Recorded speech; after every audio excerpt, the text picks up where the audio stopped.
안녕하세요. 이너월드입니다. 이번에 여러분이 오랫동안 기다리셨던 트랜서핑 현실의 지배자가 나왔습니다. 그래서 오늘은 책에 나온 성공에 대한 명현현상에 대해 소개해드리겠습니다. 명현현상이란 건강이 회복되는 과정에서 예상치 못하게 일시적으로 증세가 악화되거나 부작용이 생기는 반응을 말합니다. 다음 질문을 같이 보시죠. 나의 세계가 나를 보살피고 있다. 무슨 일이 일어나든 모든 것은 그것이 일어나야 할 방향대로 흘러간다 라고 설정한 뒤 얼마 지나지 않아 불행이 본물 터지듯 저를 덮쳤습니다. 사소한 일부터 시작해서 가면 갈수록 더 불행해집니다. 예컨대 최근에는 이런 일이 있었습니다. 연봉이 절반으로 줄어들어 이직을 해야 하는 상황에 처한 것입니다. 일이 더 잘 풀리려고 그러는 것이라고 머리로는 이해하지만 사실은 걱정이 되고 근심이 쌓여만 갑니다. 어떻게 해야 할지, 이대로 괜찮은 것인지 알려주세요.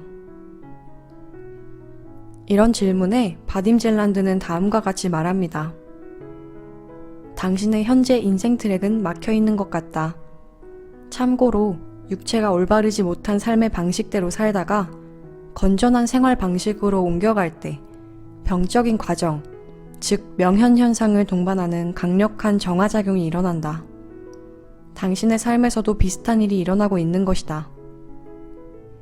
당신은 세계를 향해 새로운 4년체를 보내고 당신의 주변 세계는 마치 거울처럼 모습을 바꾸기 시작한다. 하지만 거울의 반영이 바뀌기까지는 시간이 걸리며 이 경우에서 보았듯 일정한 손해가 발생할 수도 있다. 그렇다고 해서 패닉에 빠지지도 우울해하지도 않기를 바란다. 지금 당신이 해야 할 일은 참고 견디는 것이 아니라 당신의 인생에서 변화가 일어나고 있다는 사실에 기뻐하는 것이다. 세계가 이렇게 정성으로 당신을 보살피고 있으며 뭔가를 부수지 않고는 할 수 없는 대대적인 리모델링이 일어나고 있으니 말이다. 중요한 것은 이런 변화를 부정적으로 받아들이지 않는 것이다. 의도 조율의 원칙을 꾸준히 따르다 보면 당신의 눈에 불행의 연속으로 보였던 사건들이 사실은 그렇지 않으며 오히려 당신의 이익을 위해 일어났다는 것을 머지않아 깨닫게 될 것이다. 성공은 사람이 자신의 생각으로 세계의 층을 만들 수 있다는 믿기 어려운 사실을 마음이 얼마나 적극적으로 받아들이는지에 달려있다. 당신에게 두 가지 극단적인 상황을 조심할 것을 경고하고자 한다. 하나는 기쁨에 취하는 것이다. 그 누구도 실수와 실패를 하지 않을 것이라는 보장은 없다는 사실을 분명히 기억해야 한다. 모든 일이 항상 순조롭기만 할 것이라고 기대해선 안 된다. 패배를 위한 여지를 남겨두어야 한다. 실수나 실패와 싸우지 말고 때로는 그 일이 일어나도록 허용하라. 다른 한편으로 어떤 일이 일어나든 당신은 실패를 성공으로 선언할 수 있다.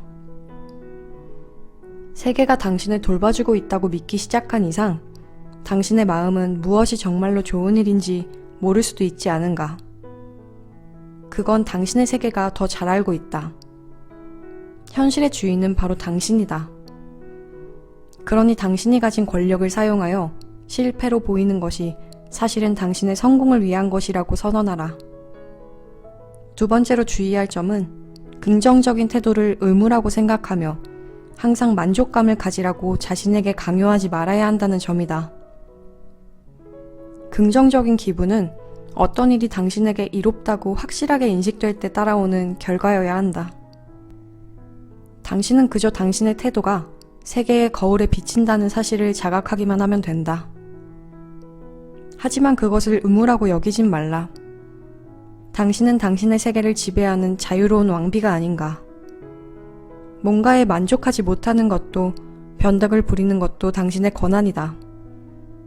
강요된 의무감의 틀 속에 자기 자신을 우겨넣지 말고 그저 세계의 거울에서 펼쳐지는 이 연극을 즐기기만 하면 된다.